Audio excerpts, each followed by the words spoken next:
Okay, so I just finished reading Where the Crawdads Sing, and I wanted to review it. This book is so good. I recommend it. I would give it 10 out of 10. I really love this book. It is a mystery slash drama, I guess. I don't know. It's so good. And I saw the movie first, and then I read the book, and then I watched the movie again, and I feel like the adaptation for the film was really good. They used a lot of dialogue straight from the book, and it's really beautiful. I feel like the actress Daisy Edgar Jones did a really good job of portraying the character exactly how I envisioned her, but also I watched the movie before I read the book for the first time, so maybe that's just because I was picturing Daisy Edgar Jones, but I feel like she portrayed Kaya the way that I was hoping to see her. And the book is about a girl who comes from an abusive home and lives in the Everglades and ends up on her own at a young age, taking care of herself. And the main topic that the book explores is isolation and loneliness. I'm gonna sneeze.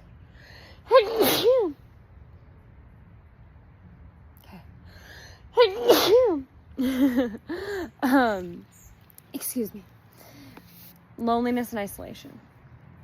So Kaya is very isolated, and from 7 years old, she's completely on her own, and the only thing that she really has around her is the marsh.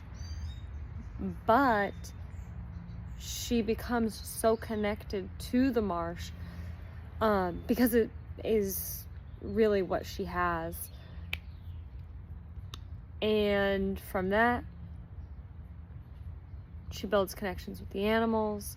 She begins studying the marsh, painting the animals that live there, shells, the grass, everything, and really studying it. And she has journals full of information, which eventually, I guess this is kind of a spoiler, but eventually she's able to put into books that people really enjoy. And scientifically, it's really helpful, all the research that she's done. And I guess something it made me think about is that oftentimes certain people who I have really gravitated towards, like content that they've put out, are people who I feel like are connected to nature, but maybe that connection, they had to pay a price for that connection, which is isolation. Not necessarily loneliness, but isolation to a degree. For example, who I'm thinking of is Beatrix Potter. Painted all these animals, and she started in her art at a young age because she didn't really have a lot of other kids around her, and she had so much time that wasn't taken up by other people or by, the internet, because this was in the late 1800s, early 1900s, where she could just be with nature and kind of get into her creative mind and write not only Peter Rabbit, but all of her works. I've been working my way through it recently. They're so good. People like Steve Irwin, who even before he had his Crocodile Hunter show, spent years in the bush alone studying animals. And sometimes people who spend so much time alone have the most interesting either things to say or things to contribute, whether that be information, art. So that's one element of the book, the loneliness. although she does have Jump and Mabel who look out for her, and they're such sweet characters. Another element of the book is her romantic life, and you get to see one boy, Tate, who treats her really, really well and makes one horrible mistake that he regrets, and she has to decide whether or not she can forgive him. And then you got Chase Andrews, who shows up but really doesn't treat her well and just has no respect. Like, the thing about Chase that I noticed right away and that I feel like really defined his character was how entitled he was. And the two characters really juxtapose each other, because you have Tate, who's very, he very much lets Kaya set the pace, and whenever he does try to kind of maybe push things, and then he sort of pulls back and realizes that that's not what he wants to do. Meanwhile, Chase Andrews is like trying to kiss her, trying to push things, you know, sexually speaking, the first time on their first date. And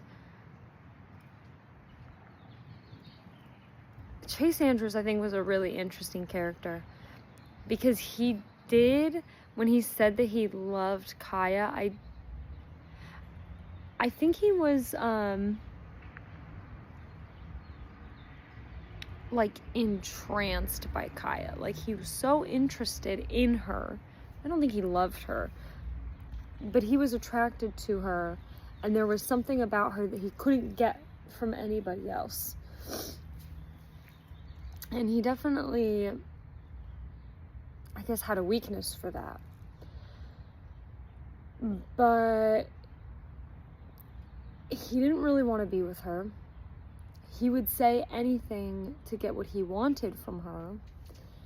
And I think if you're a young girl, if you've been a young girl and you've dated boys, you've probably met a Chase Andrews for sure.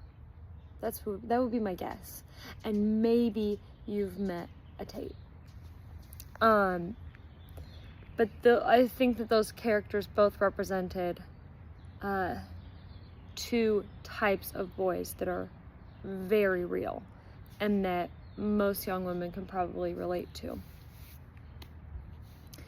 So anyway, so make sure that you go for a Tate instead of a Chase Andrews. And I guess the lesson, well, I don't know if there's really a lesson from, the lesson from Chase Andrews is that there really are boys that are like that, who feel very entitled. They don't care about how they impact a woman, but rather they just want to get what they want. And so you've got to stay away. Keep them far away from you. And then it's hard sometimes to tell. I mean, Tate made a horrible mistake. And, you know, Kaya had to decide if he was worthy of forgiveness or not.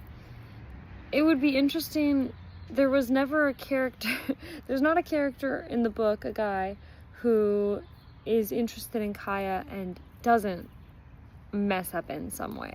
They all mess up in some way, whether it be her dad, her brother even, because you understand why her brother had to leave. Yeah, I don't understand why her brother didn't take her with him, and also why he didn't come back around and check on her. Seems like he could have and he didn't. Also, there's an interesting conversation about motherhood that goes on, because Kaya's mother leaves the family due to abuse that she's experiencing, and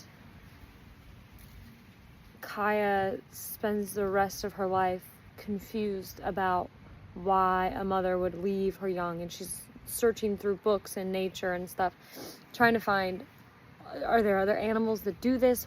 Why do they do it? She can't ever understand why. And at a certain point, she gets it. Her connection to her mother in the movie, you see her, she has like a vision of her mother that wasn't in the book, but I really liked that scene, and it's just great. Anyways, it made me want to go and check out the marshes. I heard about the Everglades before. There's a drunk history video about the Everglades, and I watched that. It was really funny. You should watch it if you have the time. But I didn't know before that there's manatees that live there, all kinds of animals. It seems like a really interesting place if you could go and do like a little tour of it. And it would probably, I mean, it sounds cool in the book, but that's not my lifestyle. I don't know. It's crazy how independent Kaya is at a young age, and it's not easy for her, but she's out there, you know, catching oysters and things like that. I don't know. But it did make you kind of, at least for me, it kind of made me feel like I wish that I was not so isolated and so lonely, but a little bit more isolated, maybe to get connected with nature, to feel like you have room in your life to connect with nature. More so than I do. So anyways, you should totally read it. If you've read it, let me know what your comments are down below. Some people, I think, didn't love it. Also, I heard there was a big controversy because Delia Owens, the lady who wrote this, she actually spent her life doing conservation. I didn't know this. I assumed that she was just a fiction author, but I looked up her other books were about animals, and I guess her and her husband had been in Africa studying elephants and giraffes and stuff like that. I think I'm gonna sneeze again. You know, it's springtime out here. Anyways, apparently there was a murder that happened, and it was an unsolved murder, and people were confused about whether or not Delia Owens, what her role was. I'm not saying she had a role. I don't know anything about the murder. I think she was a witness, and some people were confused about if there was more to the story. And this book does have a murder mystery element to it, and I think some people maybe thought that this book was her way of implying that she did know more than she said about the unsolved murder in Zambia, I think it was. I don't know anything about that. But I really liked this book. I thought it was great.